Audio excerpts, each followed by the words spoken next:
Hey, everybody, good evening and welcome to another episode of the Reveal Report. I've been away for a few weeks. I want to thank everyone for all the love, support, and prayers they've sent my way. Needed a little bit of time off, guys, because sometimes you get stressed doing these type of things, coming up with content, doing research, dealing with so much, a lot going on my plate. So I appreciate the time off.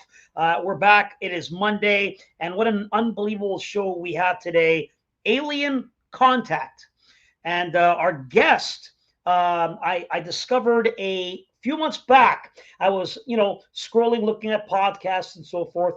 And this gentleman came up, and I sat there and I listened to his podcast, and he talked about demonology, and he got into it, and he was very knowledgeable, well spoken. And I thought, this guy's perfect. We need to get him on. We finally got him on, and his show is a blockbuster. All of you guys showed love and support, and you said, please invite him back. So I'm trying to make it a monthly thing if possible, pending on his availability. But we were backstage, me and Jesse, just listening to just a couple of tidbits on what he's going to drop today.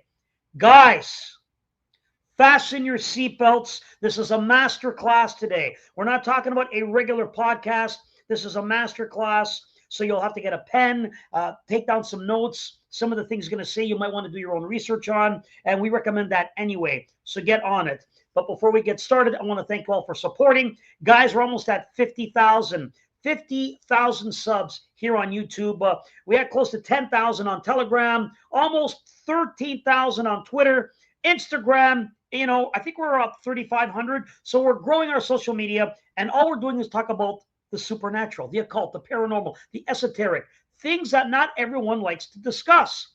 What do we talk about? These are the things that we talk about. So we welcome you here, and I'm so impressed and surprised that everyone wants to know about these type of things. There's so much to discuss, guys. Never-ending topic, so we thank you for being here. I also want to do a special shout-out to a particular lovely lady by the name of Stephanie S. Stephanie S. today decided to grace us with a little gift on PayPal. She was the only one. It means a lot. Thank you so much. She is special for allowing this to happen and go through. Guys, we put a lot of work and effort into these shows, and we appreciate everything you could do. Some of the shows hit 12, 15, 16,000 views just here, not cut paste on TikTok, Twitter, Instagram, YouTube, other channels that take the material. As long as we share them until it's great. But anything you can to do and help goes a long way. So Stephanie S., God bless you. Thank you so much for your help tonight. Guys, without further ado, let me introduce my co-host. Please welcome Ms. Jesse Zaboter. Jesse, welcome back. Hey, good to be back. It has been a couple of weeks, and we are here in full throttle. Our guest is about to join us. We're going to get into it. Alien contact. What is this alien contact? How do we communicate with aliens, or are they demons? That's the question. We could do it through so many different ways. And when at first I heard Nathaniel discuss these certain things, I was like, huh. And I started researching a little bit more. But man, it's nothing compared to what he could do. So I'm not going to waste any more time. I know you're all waiting. You got your coffee, your tea, your water, your juice, whatever drink you have, and your snacks. Sit back. Please welcome our guest for the evening, Mr. Nathaniel Gillis. How are you, buddy? It's great to be here, and I'm so excited to be on with you guys. You're both of you, and so just looking forward to get into the research. It's going to be new for a lot of people, and so put your seatbelt on and let's get out of our comfort zone and look at the data set. Let's get it. Let me start off with this question. Mm-hmm. Are we going to touch in any way, shape, or form on yoga? A little bit, because, and this is what's so fascinating about what we're doing here, is the model I'm going to present in tonight's show can be used and employed in yoga and any other aspect of contact with the phenomenon. So the questions I'm going to be proposing is it us conjuring them, or are they conjuring us? Whoa. Wow. Okay. So let's start off with yoga, and then we can work your way. I'm going to start off asking the question, if you don't mind, about yoga. I'm going to play a quick clip because I found this to be interesting. It's going to open up our eyes and our ears, and then Nathaniel, I'll let you take it away and run with it. So yoga. Many people ask the question, is it a way to communicate with spirits, demons? Is that possible? Guys, we'll pose the question. one particular individual who was an actual yoga instructor had this to say. It's about a minute or so clip. Turn up your volumes and take a look at this. Is yoga actually demonic? Is it actually something to be concerned about? Or is it a bunch of just paranoia from these religious Christians thinking everything's demonic? Well, let me tell you, 2 years ago, I was a certified yoga instructor with hundreds of hours of training. And it was my passion. My passion was healing. My passion was helping people heal. And little did I know I was deceived. And not until I was saved by Jesus Christ did I know that, whoa, yoga is a whole different animal. This isn't just stretching and physical exercise. If you truly follow yoga, the spiritual path of yoga, the word yoga is to be yoked with, to be united with.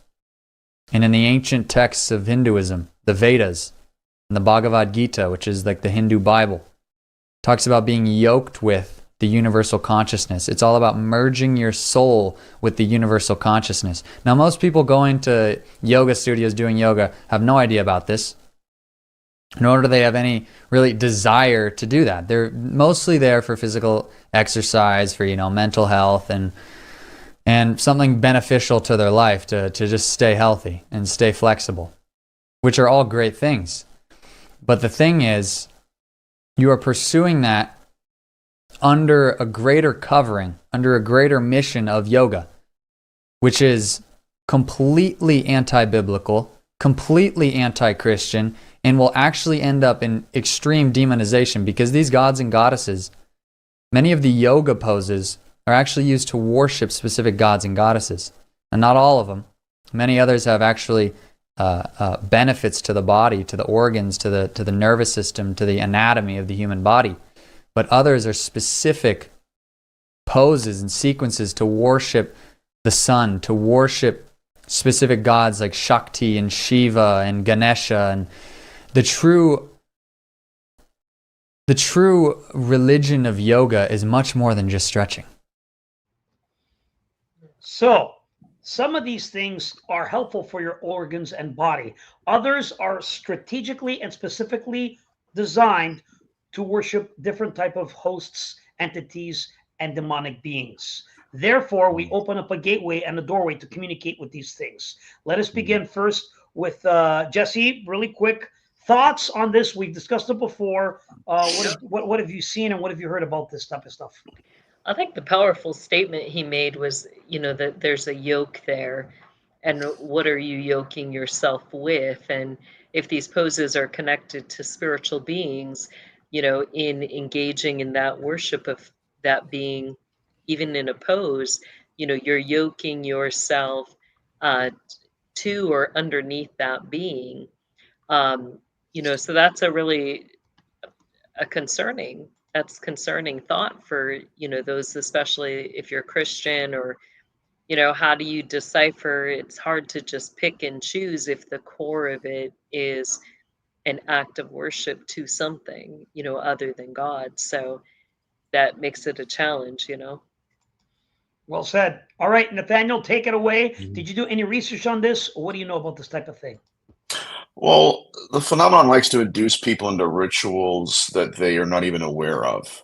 That is a fact. And a lot of this does have the ability to create covenants, or, like she said, right, yokes, to where you're doing something, you're not even knowing why you're doing it, but you're actually furthering, again, what we were talking about in the green room, a conscious connection between some of these beings. And then that, in some cases that I've had, that actually opens up doors for attachments and for what ufology calls the hitchhiker or hijacker effect. And so what the individual mentioned, I agree with that completely.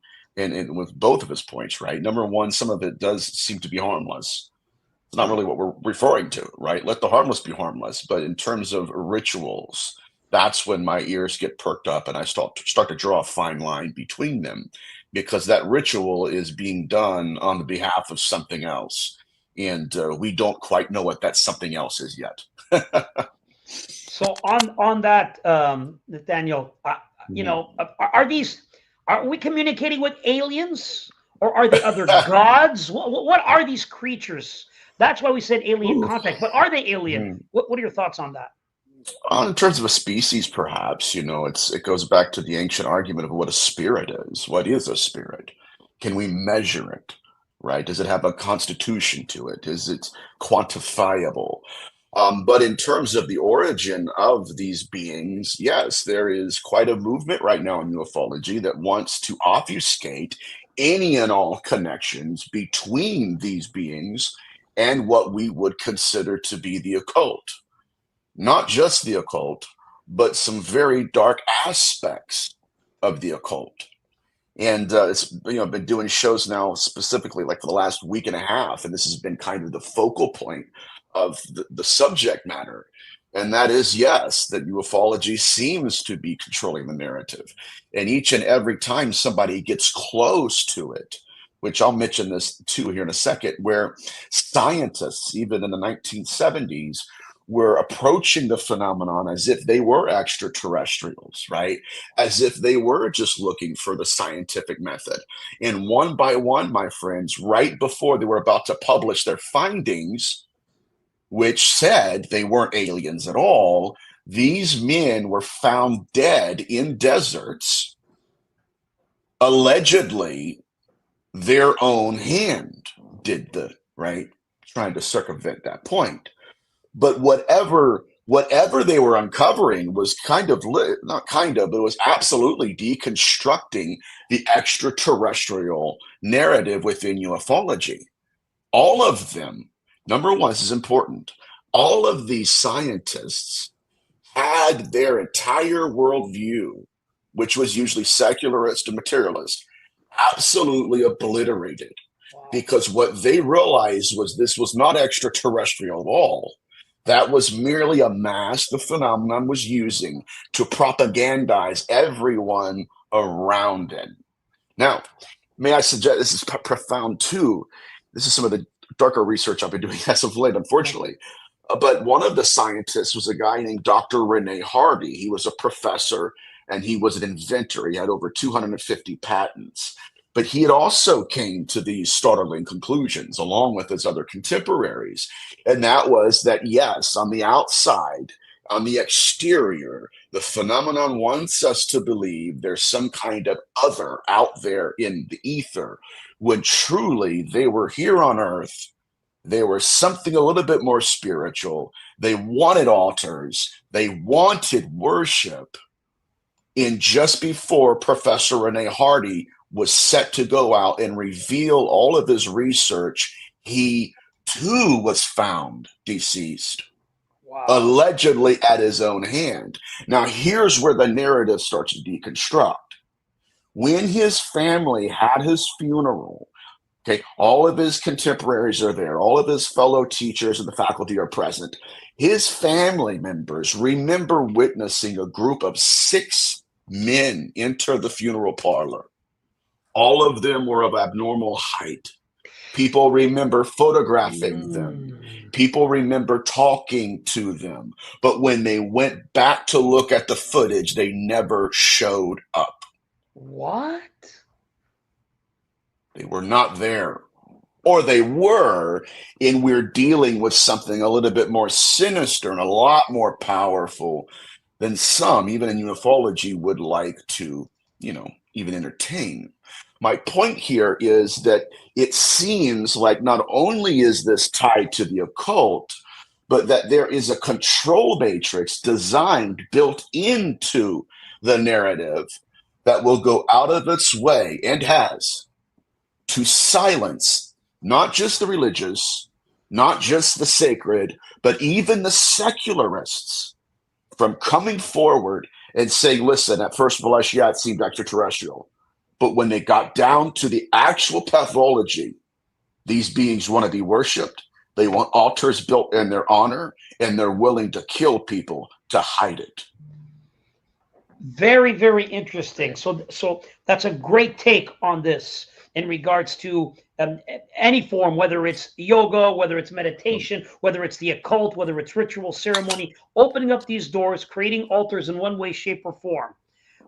You're communicating, and you're trying to I guess what you would say is worship them, which it is. Anything that I learned occultically, a ritual ceremony, there's a price to pay. For what we want, we must do something in return for them. They know this. Absolutely. They are not stupid. And so, there is a type of worship. So it's interesting you say that. It's also, based on different gods, than what we're taught. We're taught there's only one. Typically, there's Lucifer, Satan, the one evil being, but there's soldiers, there's demons, there's different cultures, different entities. And I want to just add a little bit more context really quick, because a priest touched on that briefly in regards to yoga.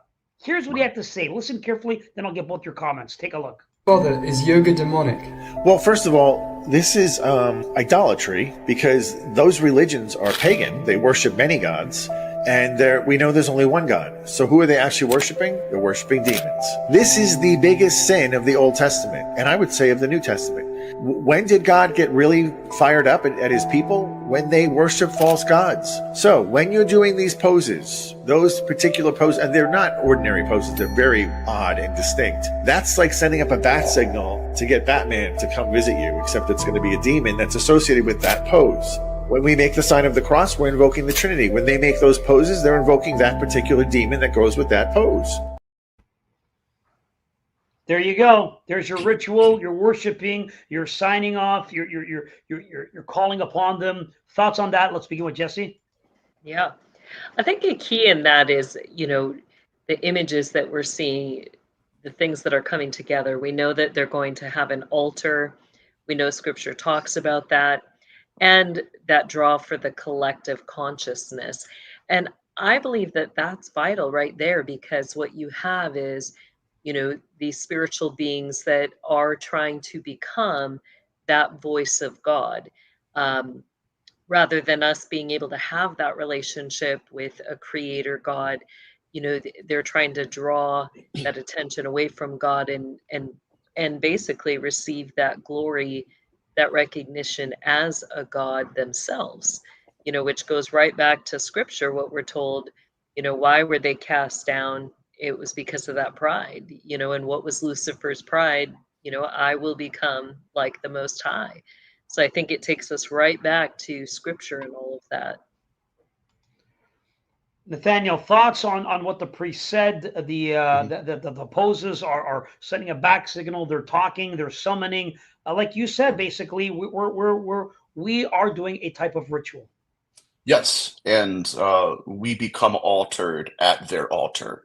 There's a conscious connection, not just between the hand motions, but literally the phenomenon making us in its own image, making us do things in its image and for its honor. And this gets back to a pathology that a lot of people in ufology don't want to exist. And that is absolutely, whatever these things are, they do want to be emulated and venerated. They do want to have groves like it talks about in biblical antiquity. And they do want altars.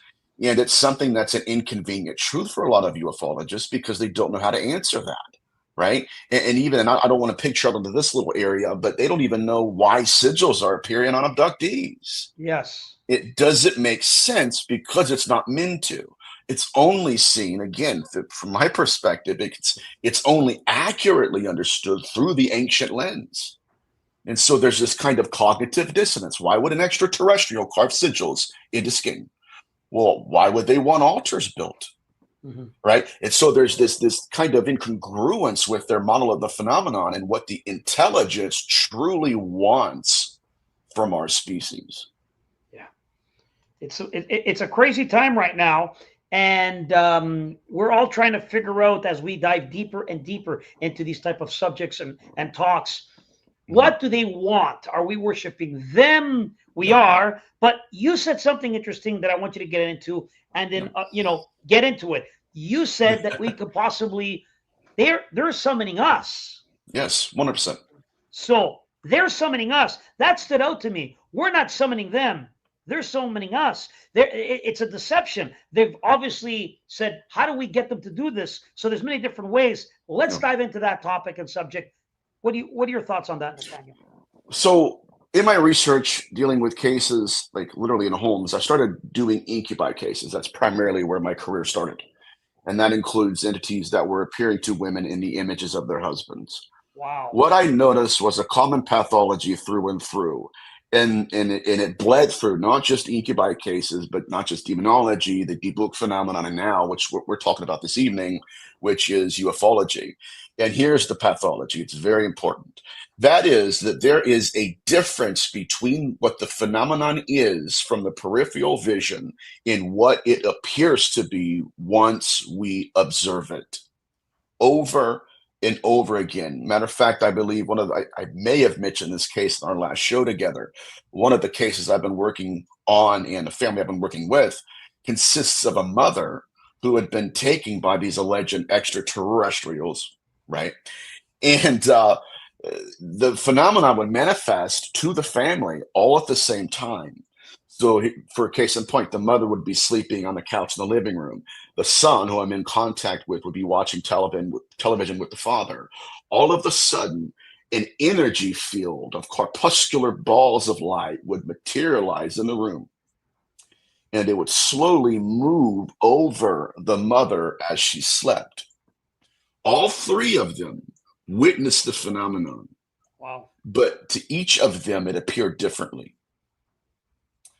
So what happened was, once the phenomenon took this experiencer, which was the mother, she was returned with sigils from head to toe that followed the occult practice and teachings of Austin Osman Spar, which he said, and this is fascinating, that there are 3 stages of the ritualization within sigilization.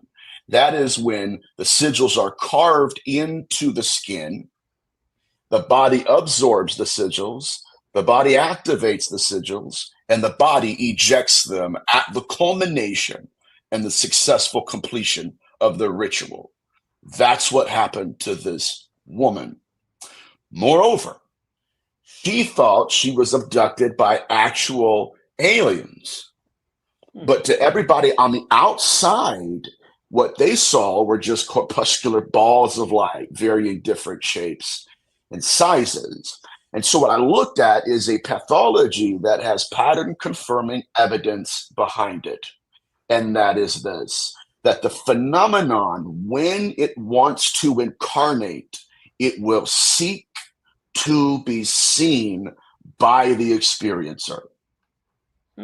Over and over and over again. If it's to the left of the peripheral vision, it will look like something completely different than it does once it incarnates within the gaze of the experiencer. So I saw this over and over again. I started wondering what's going on. Why is it, right, that the incubi victims believe they were copulating with their husbands? Where was this learning matrix getting these archetypes? That's when I started getting into quantum mechanics, understanding the way reality works. I'm going to illustrate this, or at least try to articulate it the best way I know how. It's called the observer effect. Borrowed from quantum mechanics, it suggests that by observing something, it changes its state. When you observe the phenomenon responds to your observation of it. I'm suggesting, and I'm working with other researchers on this, that it goes back to the double slit experiment, where once you lock your conscious gaze upon it, the phenomenon uses the observer effect to trigger an archetype to where now we are directly influencing what's manifesting to us. Now, what that means is the archetype it's incarnating, ghosts, aliens, are real to the experiencer because it's the observer effect triggering the archetype from the phenomenon. Okay?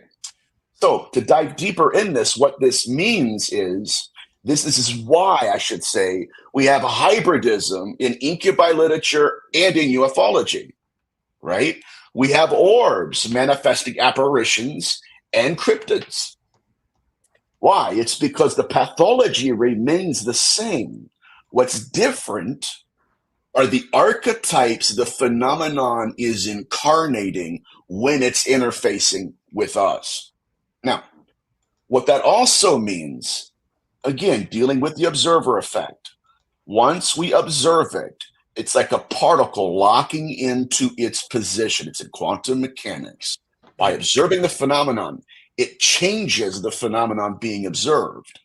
What this means, and I've noticed this also in parapsychology, Steve Maris noticed this, Barry Fitzgerald's noticed this, is that there's a difference between when the phenomenon manifests and when it incarnates.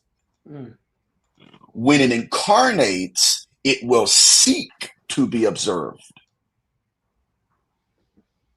And when it seeks to be observed, we will, of course, right, will think it's Uncle Ted. Because that's what the phenomenon's incarnating, right? It's using us to create a mask to hide behind. Now, the reason this is so important is because right now in ufology, we are having what's called the CE5 movement. Can you repeat that? Or the what? Yes, what's called the CE5 movement. I'm going to kind of anchor this because this is really interesting. The CE5 movement, it's the fifth form of contact, close encounters. It was originally brought about by a scientist by the name of J. Allen Hynek, and then recently, or most recently, by a gentleman named Stephen Greer. But the whole theory is that you and I can go out into, let's say, the darkness at nighttime, and we will observe the sky. And what they're realizing, and this is profound, is that just like all the other archetypes that they're employing against our species, right? And just like the weaponization of the observer effect throughout all of the literature, they're realizing that what they're witnessing with their eyes is completely different than what they're capturing on camera. Wow. Because the phenomenon seeks to be observed when it wants to hide from us. Wow. So much so, my friends, that these practitioners of the CE5 movement are looking at what they're thinking they're encountering, what they're thinking they're interfacing with, and then comparing it to what they have on camera. And here's the key point. They don't know what came through that portal. They don't know. All they know is that the phenomenon sought to be observed. And so this gets down in some very murky water.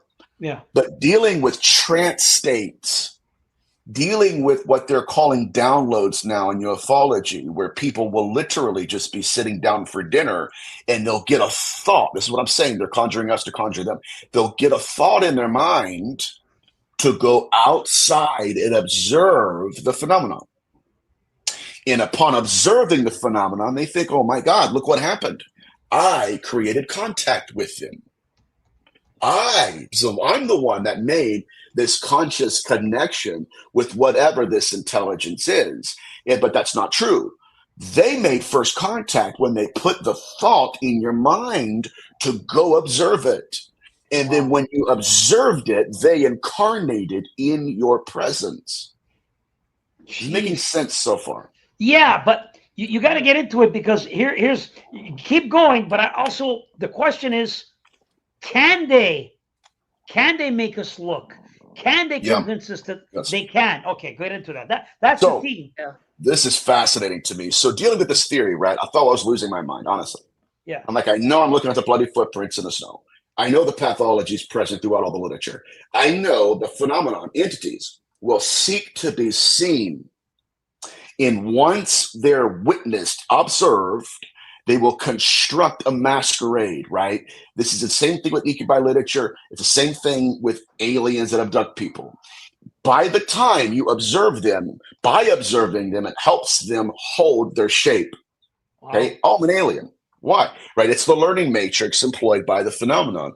A matter of fact, I had a case years ago of a woman that thought she was copulating with her husband. It looked like her husband, right? And everything was right, apparently.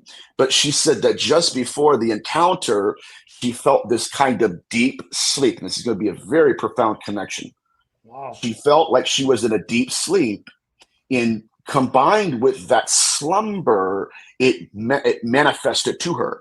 And then it created this archetype of her husband. So what we have is a trance-like state. Number two, we have the entity seeking her gaze as the experiencer. By putting her into a trance and seeking her gaze, it created a mask. And it actually held that mask, held the shape of her husband all the way to the completion of the ritual. Wow. And only when she started to come to, the phenomenon was starting to pull its influence off of her. That's when the entity started to lose its shape. There were physiognomical issues, facial features, facial expressions that the woman realized did not belong to her husband. Oh. That's when it moved to the left, not the front, right? Again, it's the observer effect. Now it's not being observed. It collapsed itself into a shadowy figure, kind of a smoky apparition, faded off into the hallway. Now, I was approaching this as a theory, right? Going through the stages of pathology. When the phenomenon wants to hide behind a mask, if it wants to appear as something it's not to manipulate our species, it will seek to be observed. And once we observe it, it will use the observer effect to collapse itself into an archetype. This is why we have cryptids that aren't really cryptids, why we have ghosts that aren't really ghosts, why people believe, right, they're in contact with a deceased lover or a husband on the other side. It's the phenomenon. So I went through a really dark period of time. You know, I was staring into the abyss. And so finally I reached out to a dear friend of mine in England. And so we're kind of doing the same research, not even kind of, like the same research. I'm approaching it from a different aspect, but these are scientific men. Okay. I said, so what do you think is going on in the CE5 movement? Is it possible that they are putting people in trances once, right, by leading them out into the wilderness, right, and then saying, okay, here's the illusion of control. You're in control of the contact experiment. Not me, you are. And so they go out there following the leading of a thought implanted by the phenomenon that's seeking to incarnate. So here you go. Yeah. He said that in what's called Project Doorway, this is Steve Mirror and Barry Fitzgerald's research, that they were going out and looking with other people to watch the phenomenon. But at the same time, they were measuring, they had something on their heads that was measuring the brain waves of the observers as they're watching the sky. Wow. And he said, when the phenomenon manifested, it began changing the brain waves of the observer into what's called theta brain waves.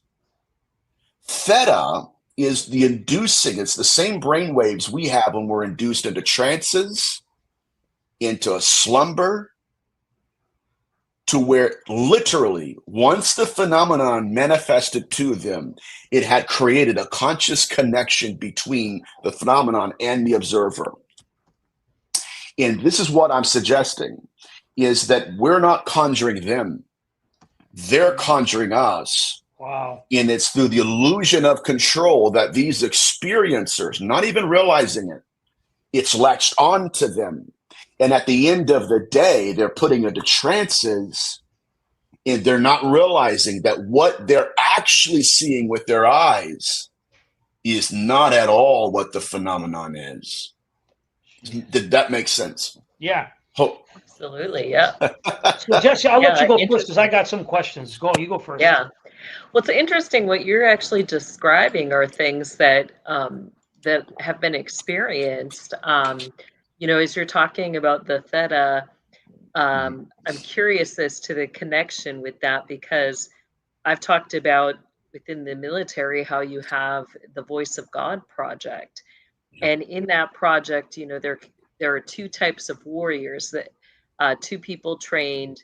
They have the alpha, which are going to be those that, you know, are kind of like your preppers for end time events and things that are to happen. And they're going to kind of get the vision, they're going to kind of have the foreknowledge, and they're going to make sure that everything is set up so that when the event happens, everything's in place. But then you have the Theta warriors that, those are the people, they're part of this collective consciousness. They're receiving things, and the goal behind this is where it gets interesting. The goal of the enemy is that he cannot get people into, or his beings will say, into other dimensions. He has to use human hosts and connect them to these beings in order to get his army into the throne of God to usurp it. That's kind of the whole gist behind everything. And so you have these Theta warriors that are trained, that purposely they have these unconscious connections to spiritual beings. They're not called up until the event in which they're needed, and those, spiritual beings are going to be called to account for. So that's interesting. And then you add to that, that as they're trying to find individuals to make these connections to, they have what's called biofeedback. And you literally were describing that they're in biofeedback, they're looking for who perceives things the same and to what percentage. And they purposely will link people who have experiences in other spiritual dimensions, or seeing into the spirit world, who perceive the same. That's what they're looking for. And to what percent do you perceive the same? And on average, I would say what they consider close connections is if they find 2-3 people who see at 60% the same thing. But there are people who do see things more than that percentage. But it was interesting that you were describing all of that.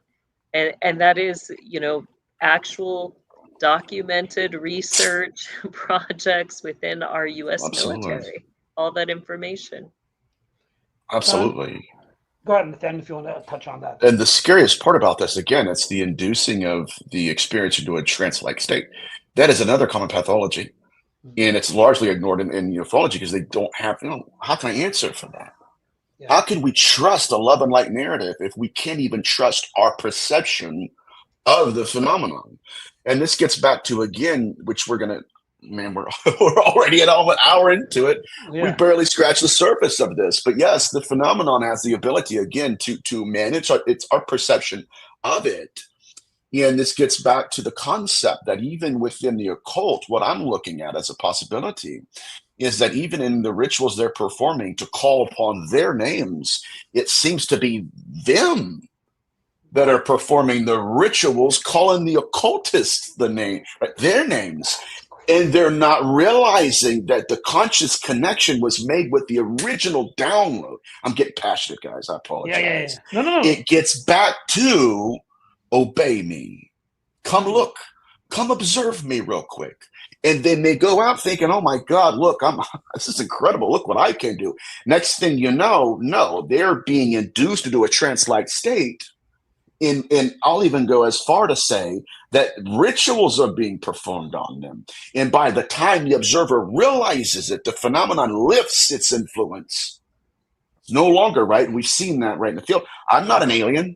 Yeah. I'm something else entirely. I'm not even a ghost. Yeah. And they end up with being covered from head to toe in sigils. So this is a huge piece to the puzzle, because I don't know about you guys, but I was always told, don't trust everything you see. Correct. Yeah. And now we're starting to add some pieces to this, even scientifically, that says, yeah, they're doing things to us and allowing us to believe in the illusion of control. It seeks to be seen. And why?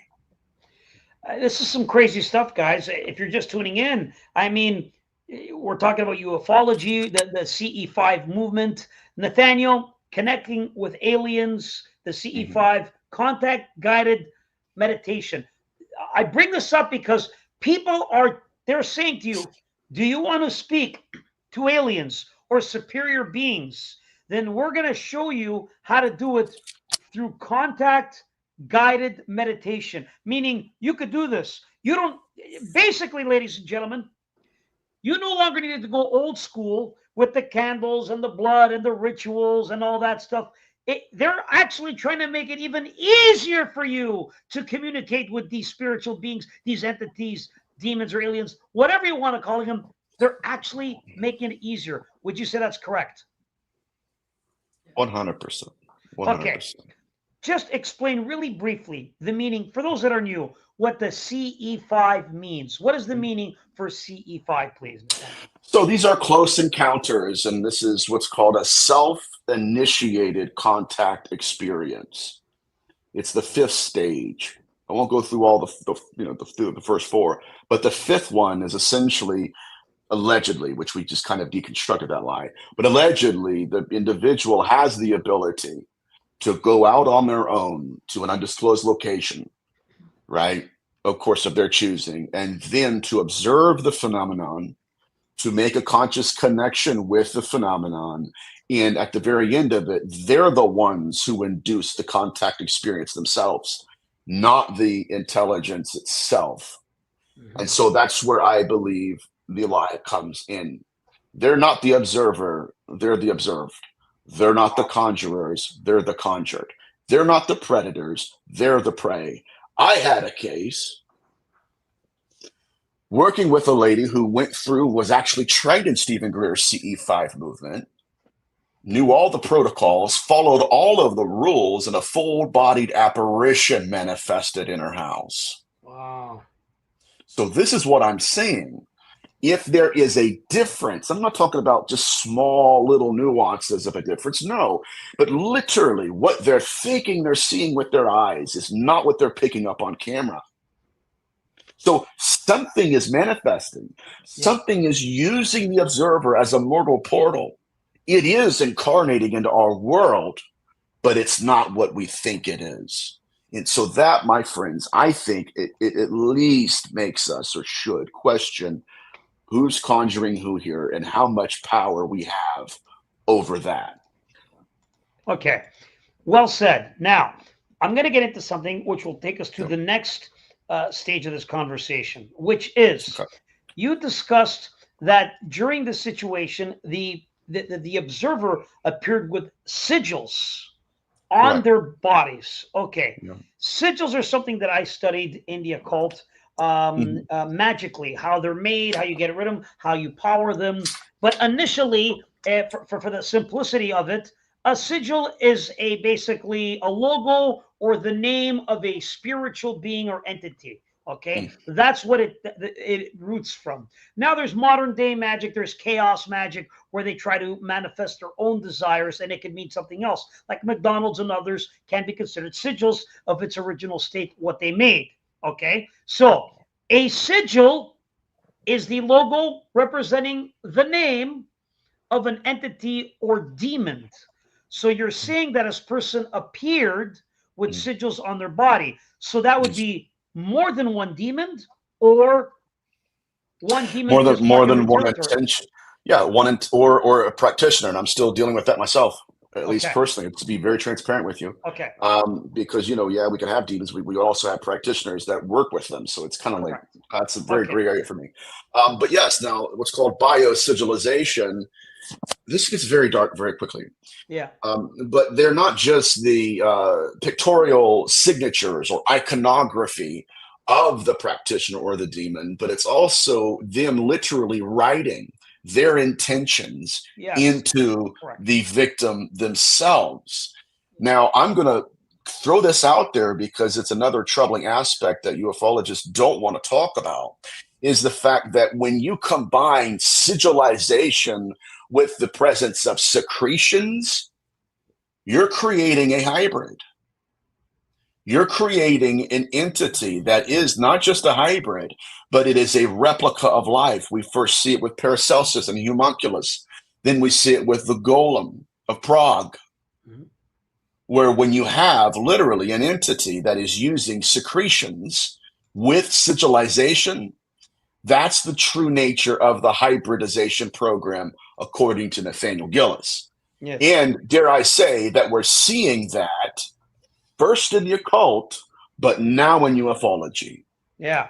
To the point, my friends, if I can dare say, if I can get this kind of detailed, that it's at the moment of conception. This is chaos theory. At the moment of conception, if you know what I mean, that's when the sigilization occurs. Insemination occurs right directly with sigilization. Yeah. Both of those carve the practitioner's intent into the hybrid child. Now, what's the point of those? Throughout history, at least in my research necronetics, I discovered another behavioral pattern where practitioners were employing sigils and secretions, and then commandeering the avatar they were inseminating them with. Literally, the fetus is now their own body to inhabit. Crazy, I know. Yeah. But if there is a foundation of ritual here, and there are successful, I guess, combinations of old memory into new matter, then what happens when the ritual fails? I'm collecting evidence now where even the way they dispatch of the hybrid entity is also ritualized. To the point, and I'll kind of bring it in here in a second, to the point that Dr. Carla Turner had a case study of hybridization, which is going to blow your mind, where first of all, the experiencer didn't remember it until memory regression took place, and they're starting to get in, okay, or subconscious, like, what, do you remember any of this? She's like, yeah. She goes, I remember me and my husband were kind of, we were having issues in the marriage. We weren't intimate during this time in our marriage. And she said, and I remember being abducted by these beings. They impregnated me. And she said, but I remember that this fetus was a hybrid and that it was not a viable specimen. Her words, not mine. It would not live. And so what she did, and this goes into Paracelsus and Homunculi. At the moment she said that she gave birth to the creature inside the bathroom, the phenomenon forced her to perform another ritual. Take a glass jar, which is, again, one of Paracelsus' rituals in Homunculi. Place it in a glass jar and bury it in the earth. So what I'm looking at is literally, these are not fluid rituals. Right? It's literally, if this fails, we have to perform another one in order to secure it. And so I guess my point here, guys, is that people don't want to discuss the occult and ufology because there's too many threads to pull at. And once you start pulling at them, you start to realize that all of this is a masquerade. Yeah. That a lot of this, they are not just symbols. Those are sigils that are directly in contact with an entity. Correct. And I'll shut up after this, I promise. But now we have cases where this is taking place and the phenomenon is performing the ritual all the way up to impregnation and then apporting objects into the home to help take care of the child. Jeez. So what are we dealing with here? It's a little bit more complex, right, than the regular horns and hooves. But this is it's complete and total manipulation of our species. It's everything we thought it was and more. Yeah. Guys, it's a lot to unpack while you're watching. I know it's a lot, and we try to break it down for you. I'll reference you to this. Sigil magic, sigil power. Do some research on that. Me and Jesse have touched on it. He touched on the bottle being buried with so forth. That goes back a lot to the ancient jinns and Middle Eastern magic. That's that 100%. Aspect of it. Liber vacay. Correct. So when we're dealing now with sigils, and he was talking about insemination, let me put it this way, and then you can do your own research on it. Sigils are powered through, let's say, sex magic. And a lot of times during sex magic, at the height of orgasm for these people, is when you empower it. Now, out of the research that I've done and the participation in magic, learning from sigils, I don't know any other way of powering up a sigil. It's absolutely through not sex magic. There's just no other way. It's almost created through that, through feeding the entity. The entity needs that. They need that power and energy. So sigils are created through that to empower them. It's a deep conversation. I know you guys might be a little bit lost, but just research a little bit on that and Sigil Power, and you'll get a little bit more on what he's saying in regards to that. Now, just to touch a little bit more on sigils, going into the last 15 minutes of the program, in the green room, you had mentioned a particular individual that conducted magic. There were Correct. experiments going on in what he was doing. And I'm referring to a particular Dr. John D. John D. Yeah. Okay. So I'll let you take it from there and we'll close it with that. Get into it.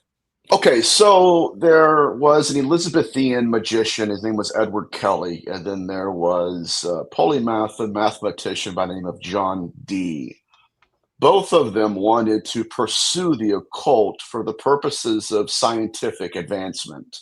So, as it was, Edward Kelly was a seer. What he would do in order to perform his ritual to see is he would stare into what's called an obsidian mirror. Now, we touched on the observer effect before, but this gets to some very interesting aspects of it. By staring into this mirror, he comes in contact with an entity that not only tells him that she is an angel, but through a series of other rituals, some that included sex magic, literally swapping wives at the very end. It's diabolical. But she began to give John D. and Edward Kelly what's called the Enochian language. Yes. Now, that's a foundation. But it was in one of these rituals of seeing into the mirror, interfacing with it, that they begin to see not just manifestations of apparitions, but they begin to see balls of light with little men staring at them from the inside, floating throughout the room. So this is particularly important because in the 1990s, there was a group of experimenters and scientists in the Russian Academy of Sciences. Yes, the Scribe Mirror. And what they did is they took a theory from a guy named Nikolai Kozyrov, and he had what's called the Kozyrov mirror, which essentially was a mirror that he twisted and curved into itself.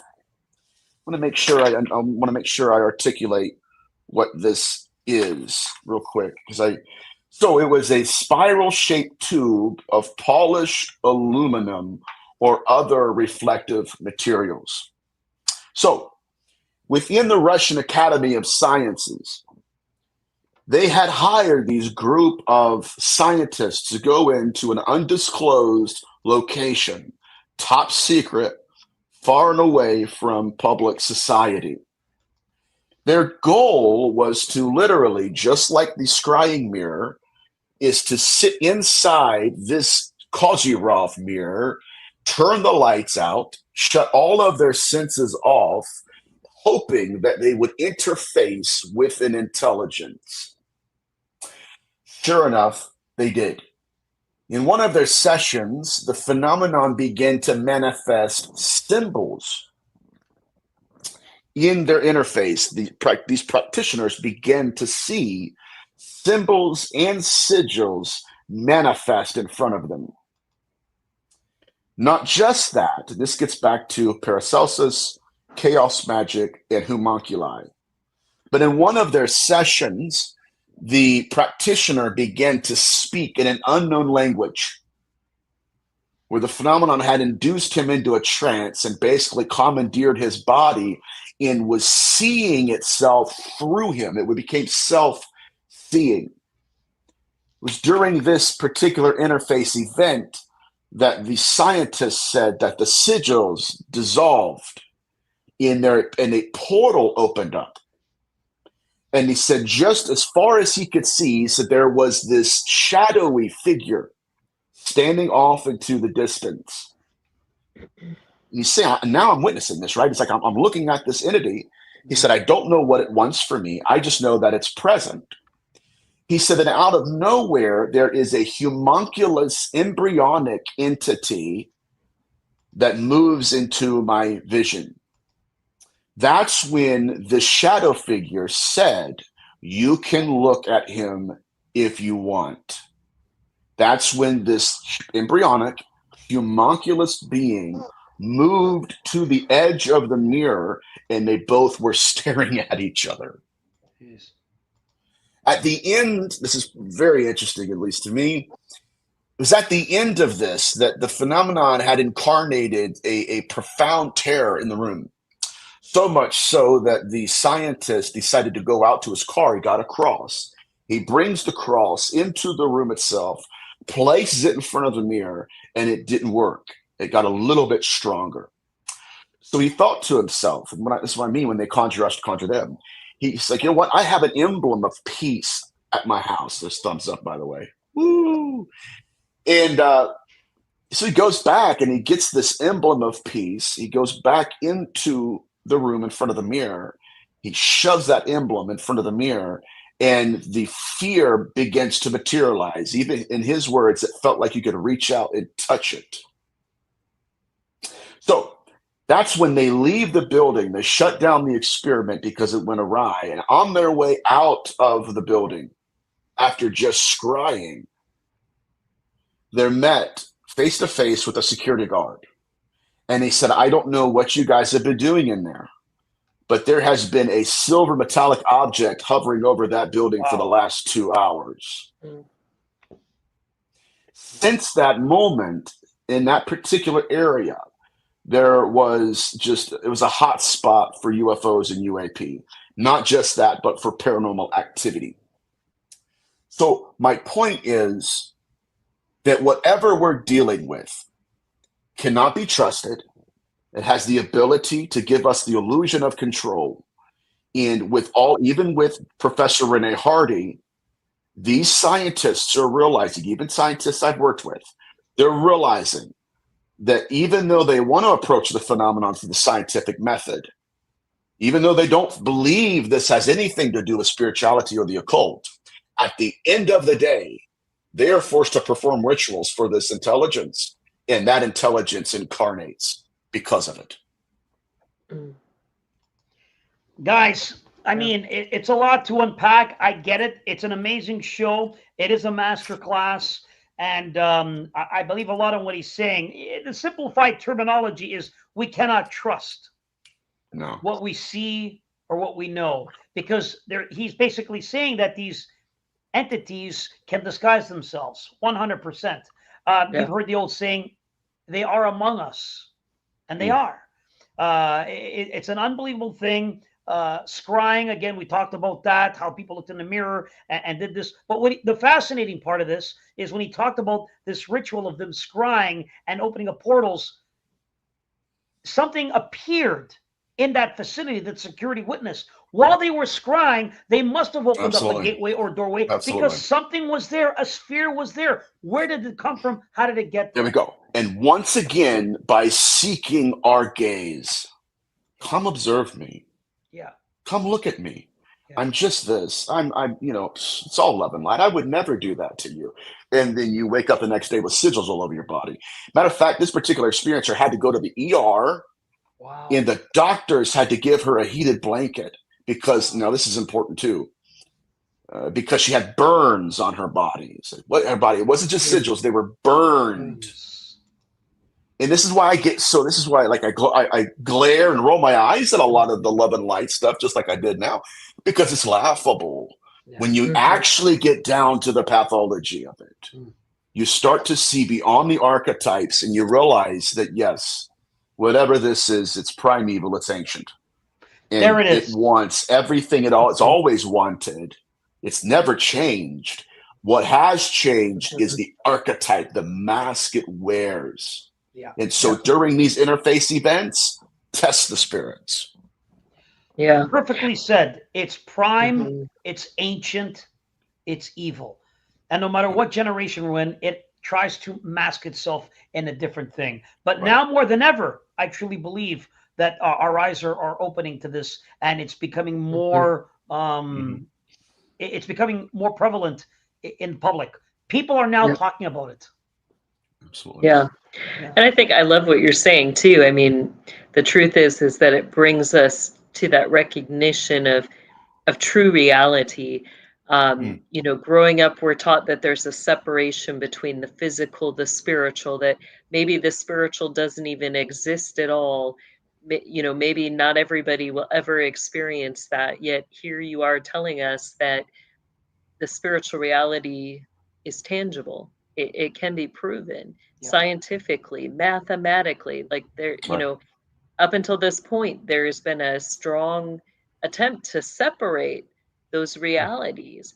And yet here you are giving us the proof that the spiritual is experienceable in a very tangible way. You know, there's testimony of that.